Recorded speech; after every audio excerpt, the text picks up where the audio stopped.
Hey, everybody, welcome back to the 95 podcast. This is Dale Sellers along with Joseph Bennett.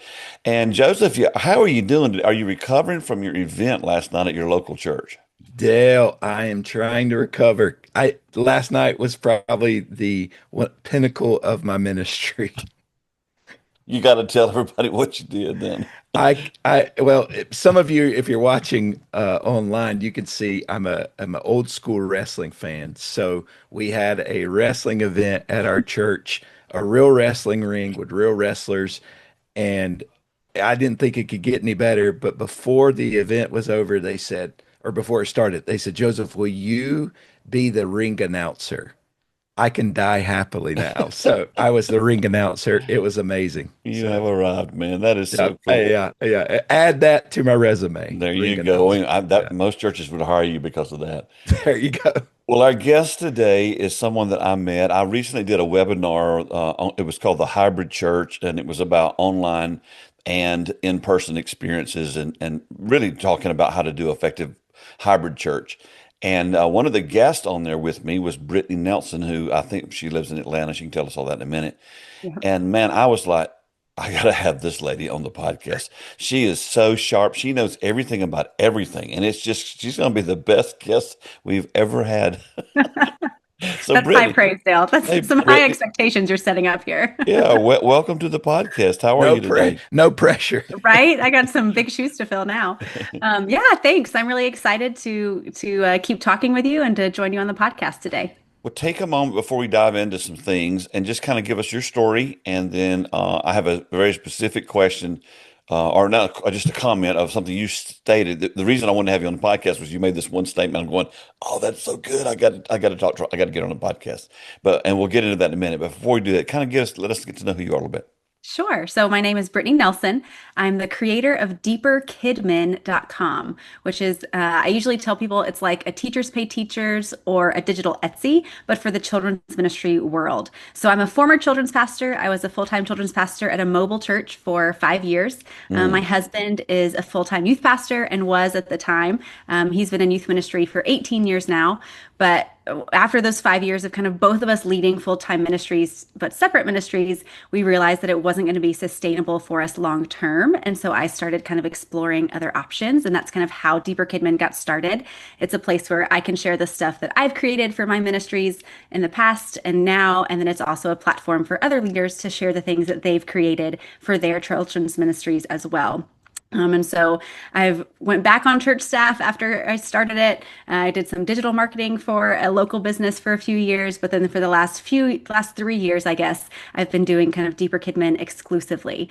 And so, yeah, you mentioned we're good memory. We're in the Atlanta area, just Hmm. northeast of Atlanta. We have three little girls. The oldest is in kindergarten, the middle one is 3, and the youngest just turned 1 back in March of 2026. And so they keep us busy, and I get to do stuff like this and help ministry leaders do children's ministry more efficiently and more effectively. With three small girls like that, I guess you have lots of free time. Yeah, tons. And I sleep all night. But just so I get every, 8 hours of sleep just every so night. everybody would know, we actually had set a date up to record this earlier, and Yeah. then like the bug hit your house, and you're like, Yes. It was a whole week. and Yeah.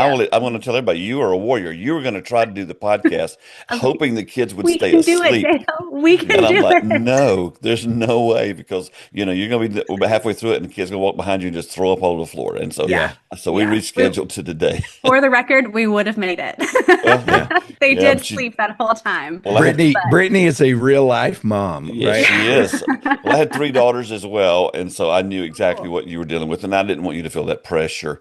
Yeah, I And so appreciate when that. you and I did the webinar together, a lot of the Mhm. focus of it was about hybrid church, and we did a lot of focus here at 95 Network on hybrid church when the pandemic had hit, Mhm. and I kind of felt like I knew what would happen after the pandemic, and I felt like churches would go back to just really focusing on just in person, and not that I don't value in person. I think in person is awesome, but there is a great audience, if you will, and ability to connect with folks by doing effective online ministry. I've looked at your website.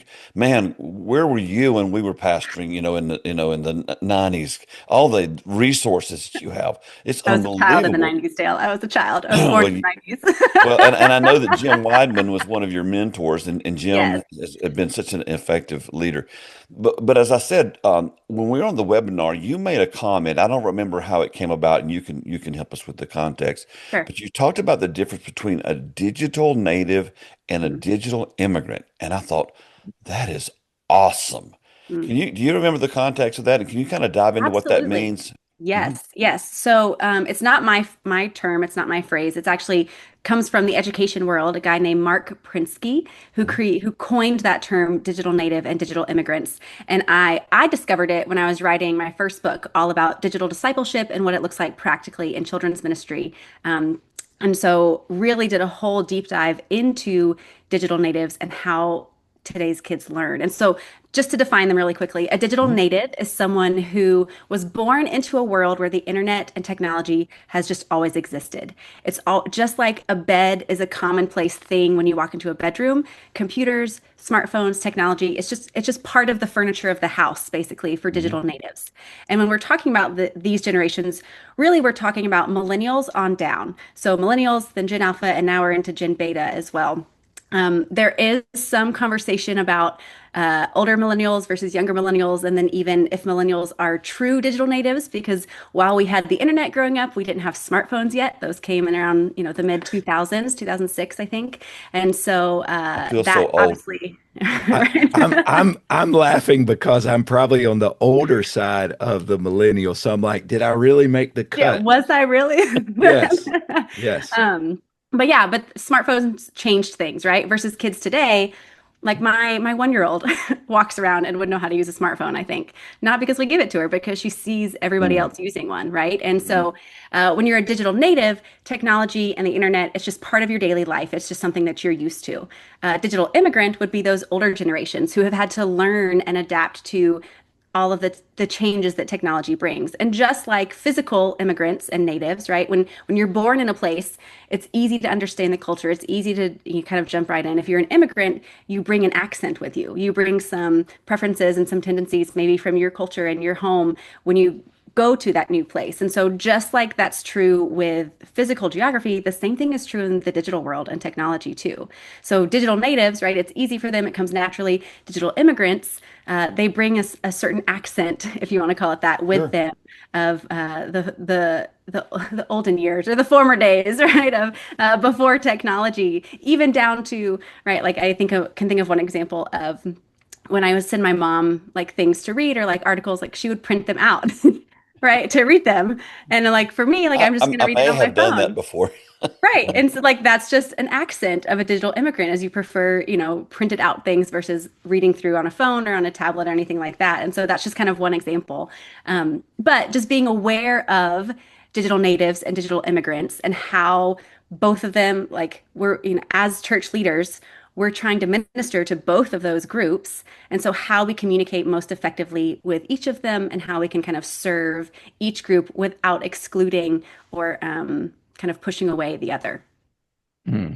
So what you're saying is one is not necessarily more important than the other, correct? Absolutely. Yep. But we as leaders need to know how to minister effectively to both groups, correct? Yes, Is it for sure. okay? Yep. Yep. So talk about what that looks like in the context of ministry as you described Mm, that. You know, yeah, as you're absolutely. a kids director or you're in kids ministry, what does that look like? And what kind of things are you coming up against? Why is that information helpful, Brittany? Yeah, that's good. That's a great question. I think it's important because it all comes down to the way we communicate, right? And I think a lot of times churches our goal is we exist to serve and to grow people deeper in their faith, right? We always talk about at Deeper Kidmin, a deeper, more vibrant relationship with Jesus. Like that's the goal. But the way we do that is we kind of have to act like a marketing company sometimes. We Mm, have to learn how to best communicate with people and how to best engage them.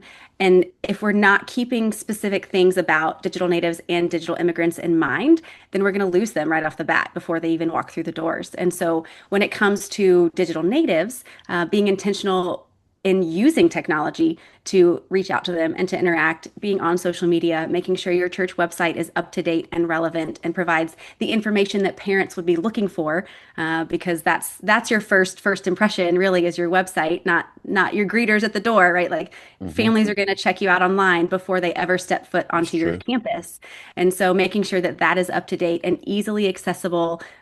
It's mobile friendly, so not just on a computer, but how does your website look when it's on a phone? Because that's again where most parents are going to be viewing it.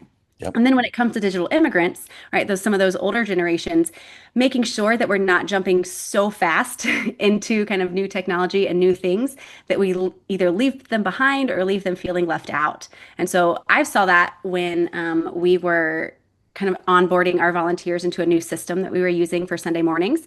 And so having to train and like make sure that I took the time to train our volunteers of how to use this new system, how to use this new technology so that they would keep volunteering, right? Because the other option is Yeah. they just stop. And we don't want that to happen either. And so being intentional to explain and train as we introduce new technologies. Well, it's not that hard for older folks to adapt, and I've seen that. I consider myself an older folk, and I've adapted. I'm doing things today using AI and producing the podcast and things. I don't even know how I know how to do it, And it's kind of like, but if I need to know, I'll just ask my 7-year-old granddaughter because she can just tell me. And when especially a few years ago when all of this really became popular, there were all the commercials about making fun of older folks. Like I'm gonna post that on your wall, and there was a person with a wall with all this the sticky notes and that kind of thing. But that leads into something. I don't know if anyone's asked you this question, and I want to find out if you've seen this. Are you getting any pushback, or have you seen any pushback from people saying, you know what, the way we do children's ministry today is not Mm. necessary. We need to just everybody come together in the service, and we need to teach kids how to just be part of the normal church service. Have you had any contact with that? That's a good question too. I think yes and no, Okay. if that could be an answer.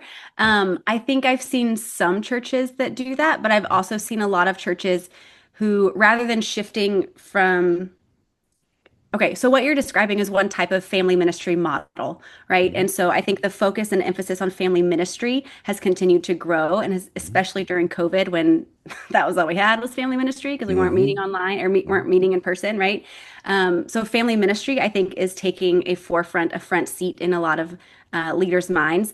But I think the model of family ministry looks very different in every church. And what you described, which is a truly intergenerational worship service, is one model of family ministry that some churches are moving toward. But I think a lot of churches are still in a phase of trying to move into family ministry in general. Mhm. And what I mean by that is they're just trying to, rather than having siloed ministries all over the place, they're just right now trying to create partnerships between ministries and partnerships between kids, ministry leaders, and parents. And so before they can get to that model of everyone's all together, they've Mhm. kind of got to go through some of these steps first. Otherwise, it's a little bit of a culture shock, honestly, for the parents and the people in the congregation because they're like, whoa, whoa, whoa, whoa, whoa. We're like, Well, my why all of question. a sudden are the kids here?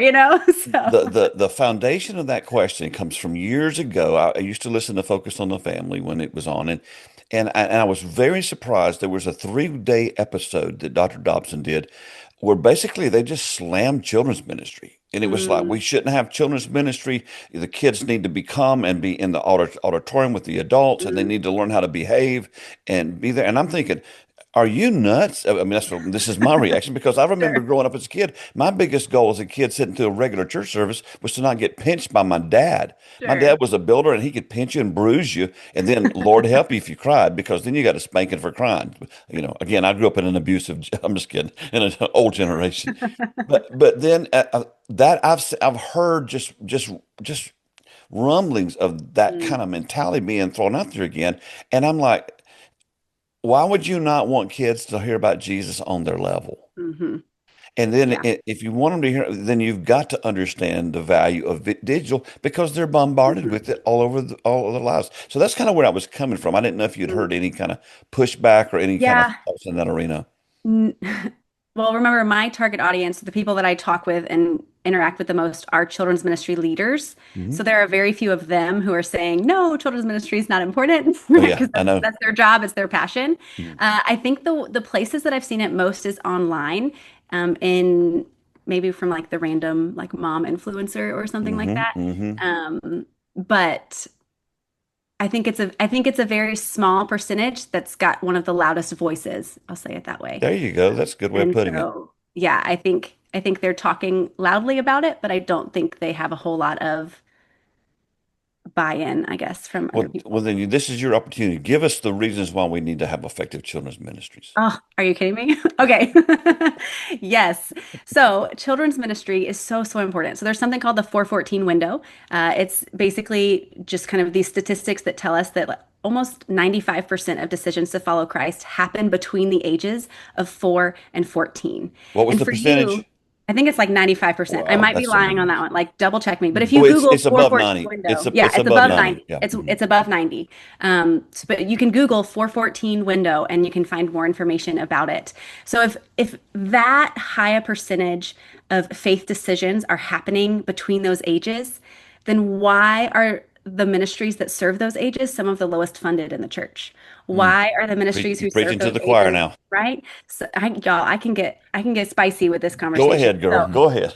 why are they the most like underdeveloped leaders? Why do they have the lowest like volunteer retention and volunteer commitment? Like these should be the ages and the age groups that we're pouring the most attention to into when it comes from a budget standpoint, a leadership standpoint, a people standpoint, like all the things. Hmm. There's also more research that tells us that um, a child's worldview, so how they view the Bible, God, the existence of an afterlife, who Jesus is, most of that is shaped, fully formed by the age of 13.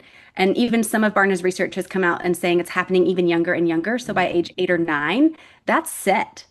So like Yes. Mm. what someone thinks about God and who they are because of who God is, like that's being formed in our children's ministries. And that's being shaped by the people who serve in a children's ministry week in and week out and partner with parents to disciple their kids.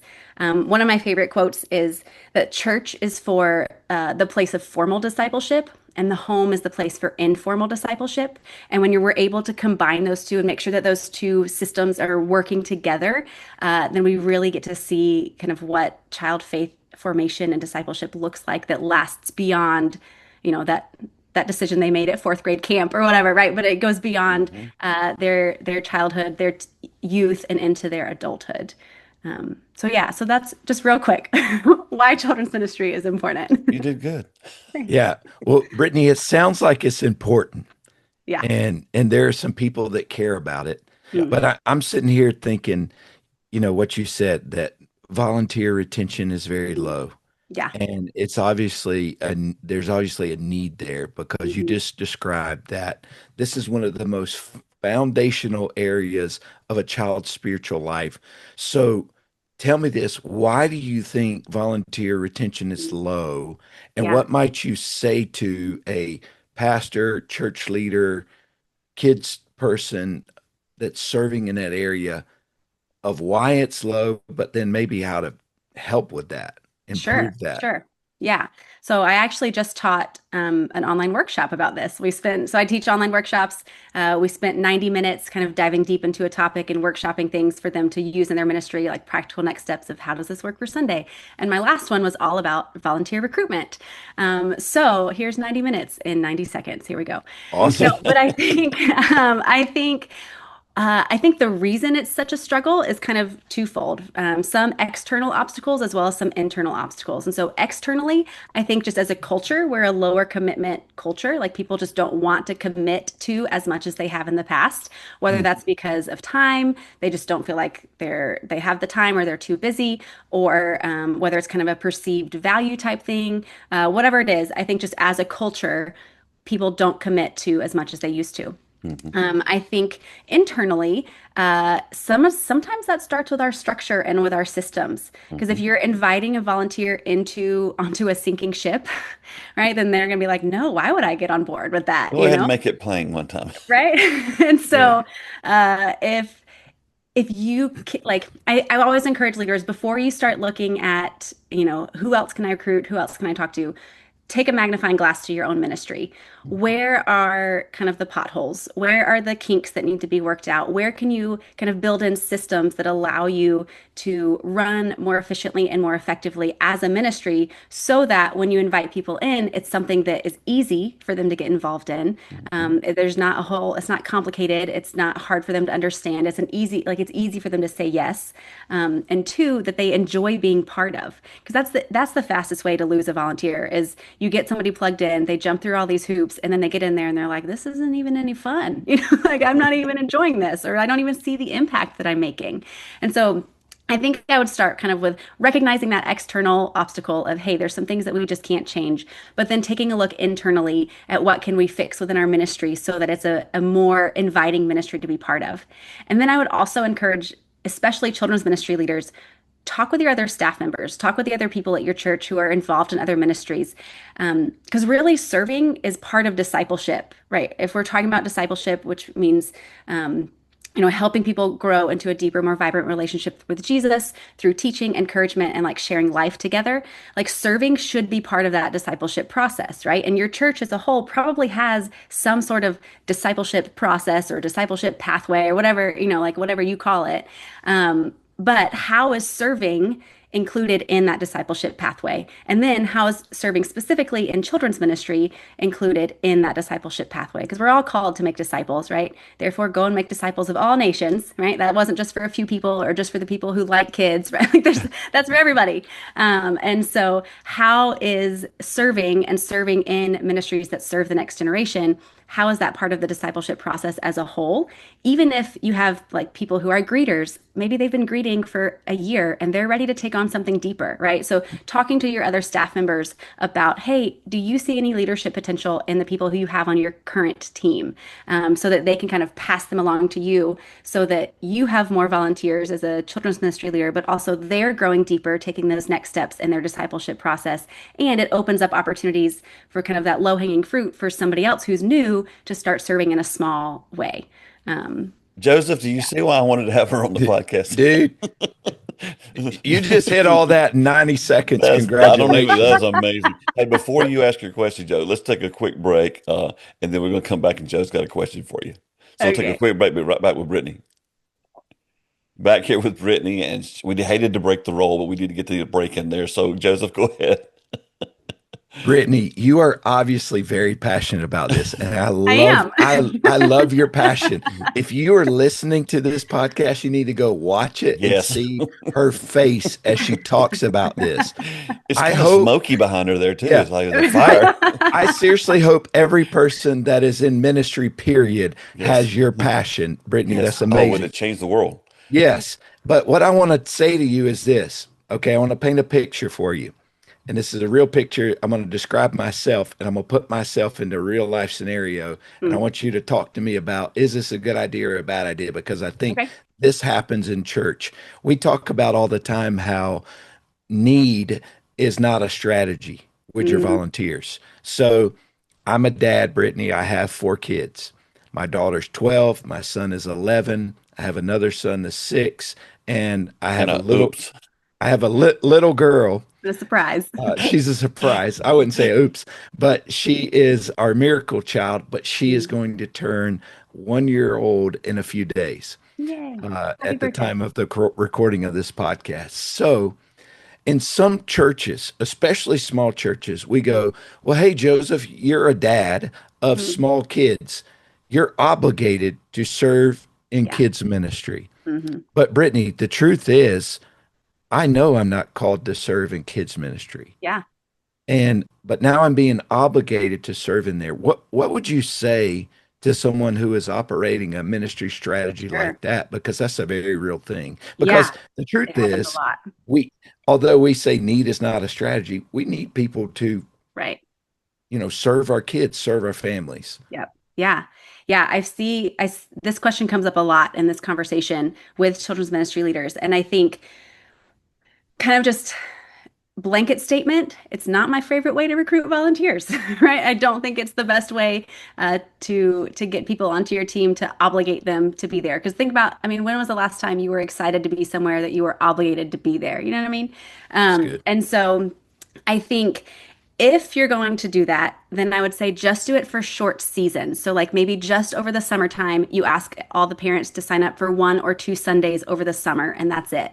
Or maybe for just a special event, hey, parents, for our Easter egg hunt, we need you to volunteer to stuff eggs or help us run a booth or whatever. Like watch this inflatable and make sure nobody, the bounce house, all the kids are safe inside or something for 30 minutes. Like, I think small events, that's fine, but on a Sunday to Sunday or week to week, it's not, again, not my favorite way to encourage volunteer recruitment because it's like exactly like you said, right? You don't feel called to children's ministry and you don't want somebody in there who doesn't want to be there because that's going to rub off. Like kids can notice that whether they say it verbally or not, kids are going to pick up on that and it shows.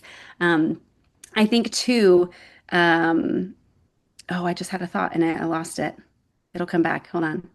Well, while you're getting that thought, I want to kind of tie in with all of this because this what everything you said is stuff we've been teaching. We've been teaching for years. Mm, So, Joseph, my next question was going to be what you asked. Okay. So we deal with churches where need is a volunteer strategy, and a lot of times the reason that's the case is because they're trying to do too much. mm, So in a small church, you can't offer all the programs that a larger church can offer. And so what we say is instead of being known for the church that does 20 things poorly, learn to be the church that does 1 or 2 things well. that's good. Piggyback that with the fact that children's ministry, if you say you're evangelistic, children's and youth ministry should be your top priorities. And see, Mm, I used to say this as a teenager in the 70s. I could not understand. I went to a very large church and we didn't have a youth pastor. We'd have one come in the summer because it wasn't a priority to them. And if they hired a youth pastor, he also had to be the music guy or the education person because they didn't sure. value it. But when I grew up, it was 95% of all the people who got saved did it before their 18th birthday. Those numbers haven't changed, and now it's decreasing somewhat to where the pool is. And so, if your priority, if your mission is soul winning, is changing lives, you have got to value this. And so, part of what hurts children's leaders from being able to recruit is they're not getting supported from the top. Hmm. It's not a vision of the pastor. It's not a vision of the board. They view it as babysitting, and it's not that. It's Hmm. so much more. And so, in a small church, sometimes you do have to ask Joseph to step up for a little bit because you don't have enough people. But you Right. always do that knowing that, hey, Joe, as soon as we get the right person here, Mm, we will certainly release you. But what when needs your strategy, what happens is you recruit people and then you plug them in and then you forget about them. mm, See, I always tell this example that, okay, so here we are. We need someone to be in the nursery. We need somebody. So we recruit Brittany. Brittany's not really called to do that, but we recruit her and we get Brittany in there and we go, oh, thank you, Jesus. Brittany stepped up. And then we mm, put you in the nursery and we forget you exist. And mhm. then 3 years later, it's like, where's Brittany? And we look in the nursery and there's your skeleton in a rocker, like you're holding a baby because we stuck you in there and forgot about you. And so that's what drives a lot of this. And I'm just so thankful for you and people like you who have created resources that are so necessary and so helpful. But to be effective at this, it's got to flow from the top. Did you experience that Absolutely. yourself? Yes, yes, absolutely. And I remembered the other thing I was going to say when I lost my train of thought earlier. Um, back to your question, Joe, Joseph, which one do you like? I Whatever don't you know. want to use. Joseph's fine. Keep going. Joseph. You're Okay, good. sorry. Um, Back to your question, Joseph, about like, the dad and obligating them. I think that's also a great opportunity to find creative ways for them to volunteer. Because a Mm, lot of times when we think of volunteering in children's ministry, we only think of that Sunday morning small group leader or the Sunday mhm. school teacher. But there are so many other ways that a parent could get involved with supporting the children's ministry, whether that's supply prep or coming up with games or organizing supplies, cleaning up afterwards, right? Like there's so many other ways that we can be creative with how we invite people into that space. And then, Dale, to your question about experiencing that support from the top down. In both the churches that I've worked in, we've been very lucky that we've had that support. Our first church that my husband and I worked at, the senior pastor was a former youth pastor and was actually our former youth pastor. And Oh, so it's we even learned better. under him and trained under Yeah. him. And he was always very supportive. And then the church that we're at now, again, it's highly supportive of the children's and the youth ministries. But I've talked with a lot of people and a lot of leaders where that's not always the case. Yep. And it is hard. Like yeah, it's just a tough situation to be in. So when we still have a good bit of time, I want you to dive in a little bit to what your ministry, your Deeper Kids Okay. ministry. You tell us a little bit about it, especially the website, because you have so much stuff on there. Yeah, absolutely. And you So created every bit of no, not all of it. it. So Deeper Kidmin, Kidmin stands for Kids Ministry, just for if you're not in that world, that's what it is. Yeah. It started, like I said, because I wanted a way to kind of share what I had been creating with the children's ministry world. So Mhm. when my husband and I, like him leading youth ministry, me leading children's ministry, this was before any of our kids were born, we just realized like, hey, we're not gonna be able to do this long term. What else can I do? Like if I can't be a children's pastor, then I want to support children's pastors. And so what does that look like?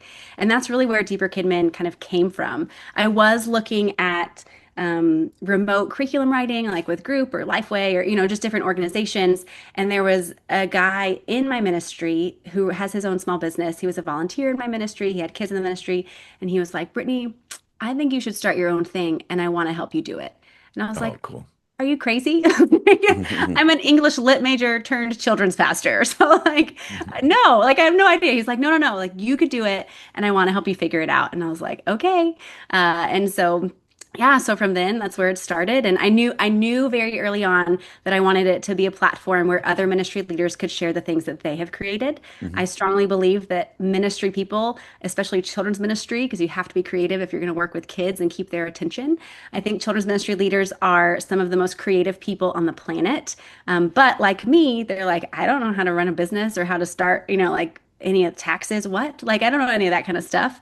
And so very early on wanted it to be a site where other people could share the resources that they'd created, as well as me sharing mine. And so that was 8 years ago now. Deeper Kidmin will turn 9 this October. We always Wow. have a little birthday celebration every October. But we have, I think, 65 different creators or vendors on the site at this point.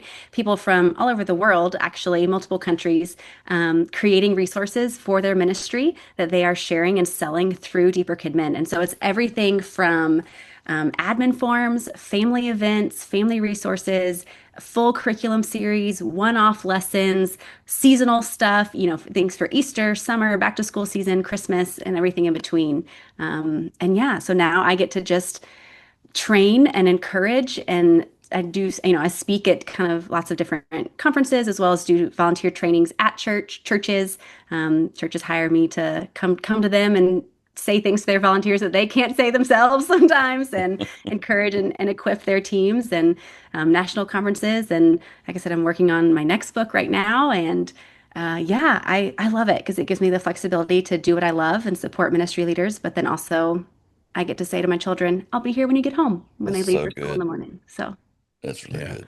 yeah. That's so awesome. I think you've really built out a really awesome platform and resource for so many ministry leaders. And I'm just thinking about the person in a small church who they don't have all the resources, but your website does. Why would they want to go to like if they go to the Kidmin website, why is it important and Yeah. where would even be the first place to start for them? Sure, absolutely. I think it's important, one, because it helps you remember you're not alone. Because Mm, ministry sometimes can be really lonely, especially I think children's ministry, since we don't have adult conversations as often, maybe as other ministry leaders do. But one, it's going to help you remember that you're in this fight with others, right? You're not trying to do this alone. And so there's just the encouragement aspect and the community aspect of, hey, somebody else gets it, right? yeah. Somebody else understands that feeling in your stomach when a volunteer texts you on a Saturday night that they're not going to be there the next day or, whatever it is. But then from a practical standpoint, we love to serve the children's ministry community in a couple of different ways. One is with our just kind of weekly blog posts. So we put out weekly content that's practical, that's important for your ministry, gives you practical ideas that you can use right away, kind of both on the big picture, kind of top level thinking of ministry, but then also sometimes down to just the nitty gritty of, hey, what are some ideas that we could do, this Sunday that help engage kids in teaching the lesson.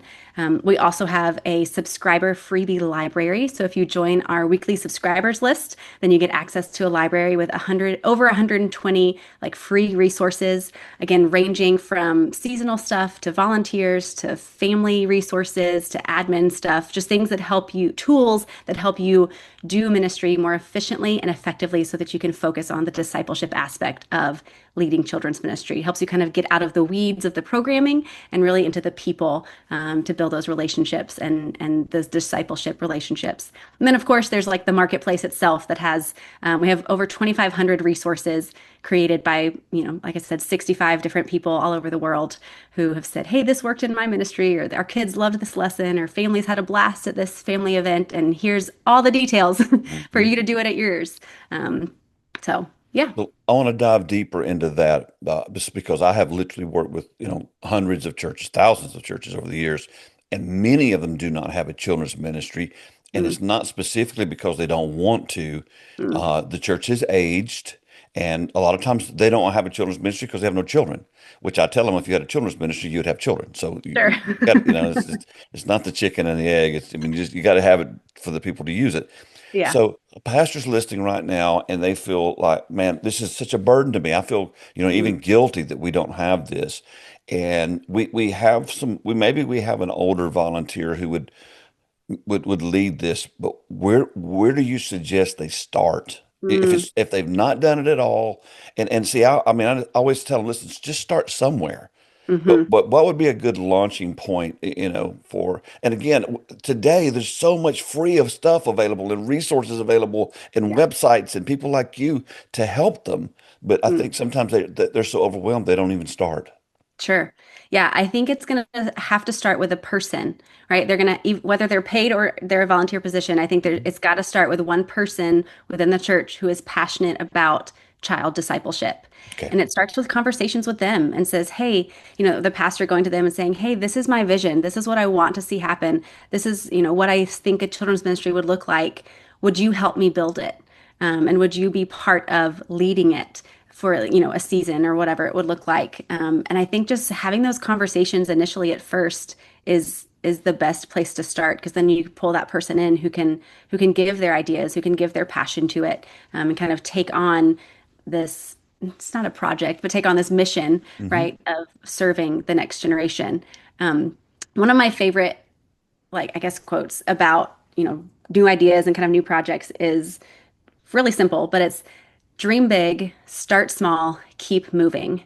And so I think that's what I would encourage is dream big, right? As you're thinking about what you would want children's ministry in your church to look like, dream big. Hmm. If you had, 100 kids show up next Sunday, would you be ready for them? Right? If you had Hmm. 20 kids show up next Sunday, would you be ready for them? And so dreaming big of what you want it to look like, but then starting small, starting with those conversations, starting with hey, let's just open just the nursery and preschool, and then maybe we'll build into There an you go. elementary program as well. Hmm. And then no matter what, keep moving forward. Pivot when you need to pivot. Things are going to throw curveballs at you, but keep moving forward in pursuit of that emphasis on child All right, I discipleship. want to piggyback that with another scenario that I've seen often, and I'm really interested to hear what you have to say to this.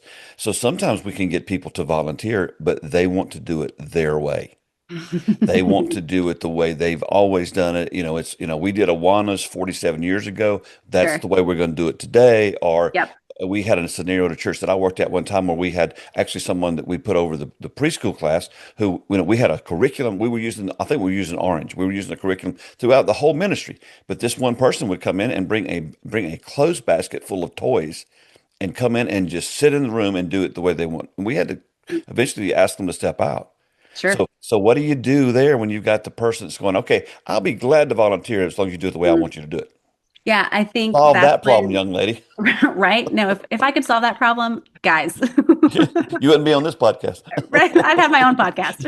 Um, no, I think I think that's okay. So I think that's twofold. I think one, it goes back to your leader and like who that person is, and having that one person being the vision caster and the like kind of the guider and the Good one answer. that kind of helps set some of those boundaries. Hmm. And then I think two, it comes down to being okay with saying thanks, but no thanks to that volunteer. Um, because I think that's a pitfall that we fall into a lot because we're recruiting from need, like you talked about, right? And we're recruiting from a place of desperation, Hmm. that we'll just take anybody, even if the quality is not that great or not what we would want or need for our ministry. And so I think we just have to be comfortable with saying, hey, let's find you a different place to serve, right? Or, this doesn't seem like it's going to be a good fit. And find, yeah, either, I don't want to say fire the volunteer, but Well, redirect we their basically attention. had to do that one time, so I Mhm. understand. Yeah. Yeah. Yeah. It's a tough situation to be. Well, I love Dale's question. He's talking about there's people that want to do it their way. Mm. And earlier, Brittany, you said a line that I want to kind of double click on for a second. You mentioned, I like the way you use that double click thing. That's for the Are is you that a for the digital native? he's a native. He's not an yeah, immigrant. yeah, it's for our Gen Z listeners. No, I'm just Right. kidding. Um, but you mentioned partnering with parents. You Yep. said that line. Um, Tell me what that is and what does that Sure. mean? What does that Yes. look like? Yes. And So maybe that's even what it's not. sure. Oh, okay. This is my second soapbox I get to There talk you about. go. You guys, this is great. So, partnering with parents is actually what my next book that I'm working on is all about. Really diving into what are today's parents, just some tendencies about this generation of parents and how they're different and how that influences the way we as ministry leaders should partner with them. And so, when I say partnering with parents, I mean, one, helping parents see and understand that they are the primary disciplers of their kids. And it's not Absolutely. the church's job to Jesus up their kids and then send them back to the parents for the rest of the week. Like it's supposed to be a true partnership. And I mentioned that quote before too, right? Of church is the place for formal discipleship and home is the place for informal discipleship. And so it's the two sides of that coin coming together. And so when a church partners with parents, it means they are advocating for parents to like maintain that primary discipler role, while also resourcing and encouraging parents to make that happen. I think one of the pitfalls, and like you said, what is it not? I think one of the things it's not is just giving a parent flyer every Sunday or Mm, here's a parent handout.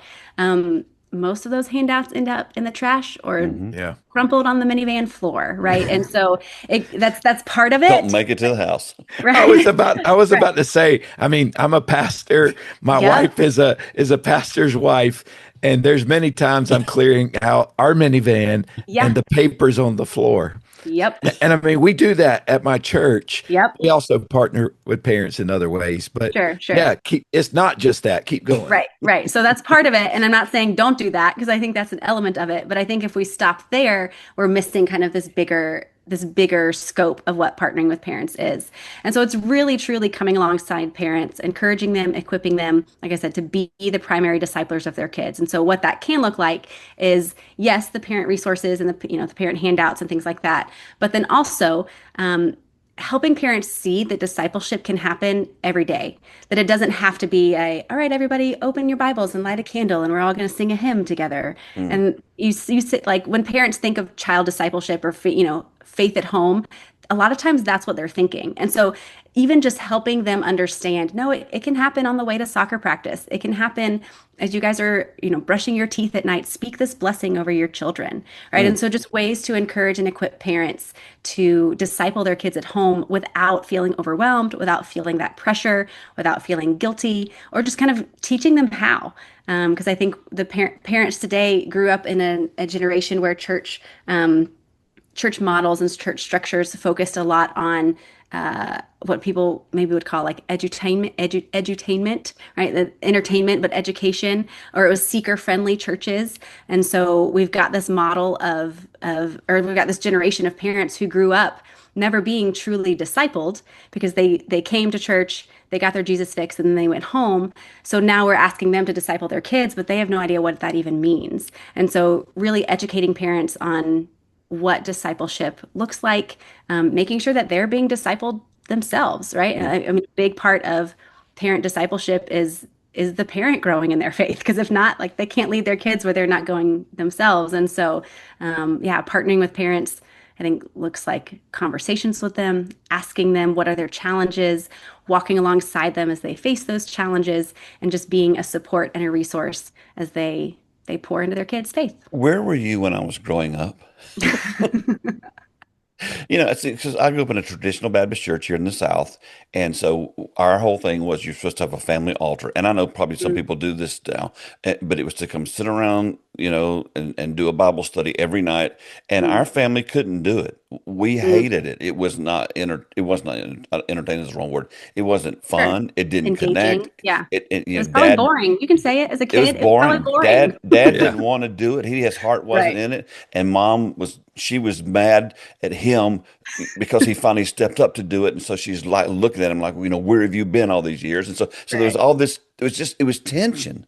Yeah. There was no joy in it. Hmm. And even the word we've used today multiple times, the word discipleship, is such a misunderstood Hmm. term in the church today. It's not education, it's Hmm. relation. Yes. And so it's just like, man, I just was sitting there thinking that you were doing that. I was back as being a kid watching, mom and dad have their thing, and and I had two sisters, and we were horrible. We intentionally wiggled around and everything, and we just made it miserable. It was No, you were just awful. kids. You were just We were kids. just kids. And so as we kind of get close to the end of the podcast, just not just from a church perspective, but just for the listeners that are listening who know, man, I'm not doing the kind of job I need to do to disciple my kids. Mm. Kind of talk to them a little bit. Just give them a little bit of Yeah, your own personal advice. sure. Yeah, I think yeah, if you're listening and you're like, well, how can I dive deeper into like faith with my own kids? I think you look at kind of what happens every day in your lives. You feed your kids every day, hopefully, right? Or somehow they get fed. You probably brush their teeth every day. You probably drive them somewhere every day. But look at those instances in your day that happen all the time. And then how can you attach a faith habit to those anchors? How can you attach a faith habit to those trigger moments? So, one example for us that we do with our girls every time we get in the car, we turn the car on, and as we're backing out of the driveway, we just say a quick prayer. Sometimes it's long, sometimes it's real quick, and it's done before we even get the car fully out of the garage. But it's just something like a habit that we've started. And I remember a few months ago, I think we were in a hurry, and so yeah, we were just in a rush. We finally got everybody in the car. I think it was probably a Sunday morning. We were trying to get to church on time, and I start the car pulling out, and I'm like, racing through, and I forgot to pray. And then I didn't start the prayer. And then my 6-year-old goes, Dear God, thank you for this day. And thank you for the, and she just starts praying. And I was like, oh yeah. Oh yeah. Like, thanks. That was a great reminder, but it was It's also great. a really important moment for me as a mom to see, hey, what you're doing, it is making a difference. And it may seem small. It may seem insignificant, but building that habit, that again, whatever that trigger is, attaching a faith habit to that. Another one that we do is bedtime blessings. And so we have blessings that we speak over our children every night before they go to sleep. So we do, brushing teeth and PJs and bath every other night, and then reading and things like that. And then we say our prayers. And then the last thing that they hear are these bedtime blessings that we speak over them That's that so just good. remind them of truths that from the Bible. Sometimes they're quick, sometimes they're a little bit longer, but they're just simple, hey, you're loved, you're God's masterpiece. Sweet Wow. dreams, I love you, and I'll see you in the morning, right? But just simple things That would have that changed my are life. going to, yeah, That would have changed my life if that had happened to yeah, me. Yeah. yeah. Well, So, wow, yeah, wow, those are Brittany. simple habits. Yeah. Brittany, this has been phenomenal. And again, your passion for kids ministry, for what you do is amazing. And it's what's the word? Contagious is the word I was Good. looking for. So Mhm. I love what I I get to do. I hope that the people listening, they can feel that. And again, go watch this because your energy's great. So, but there are some people that are serving in kids ministry, they're serving in church, or there's some churches that, again, although kids ministry is fun and exciting, all of that, they're just discouraged because they feel like it's not going well, Mm, or they're not doing the things you've talked about or mm. outlined today. So, just kind of in these final moments, if you're listening and that's where you are, Brittany, what would you say to those people? Yeah. Yeah. I think I would say if you're unhappy with where things are, or kind of what you're not doing or what you feel like you should be doing more, um, take a deep breath and look at all the things that you are doing and look at all the ways that you are serving families and the ways that you are partnering with parents and focus on, rather than trying to add something or start something new, is there a small tweak that you can make in what you're already doing that can shift the focus a little bit or kind of realign things a little bit? I Ministries already can be such a discouraging field anyway. Um, it's so it breaks my heart when we as ministry leaders get down on ourselves, Yeah. right? When we're the ones discouraging ourselves. Yep. And I say that as an Enneagram 1 with an inner critic that's louder than any other voice in the room, right? And so I get that. But I think I would say you are doing great work. You're planting seeds. We may not get to see the end results, but if you see, discipleship and faith is kind of like a puzzle, right? When you make a puzzle, you do the edges first and then you fill in the middle. So maybe you're just doing the edge piece. Maybe you're just adding the corner piece. Maybe you're just got, one piece of the puzzle here and God's going to fill in the rest through your ministry or through efforts from others. But you still play an important piece because if that one piece was missing, right? Nobody likes it when you finish a puzzle and you're like, there's one piece, we lost it. It's under the couch somewhere.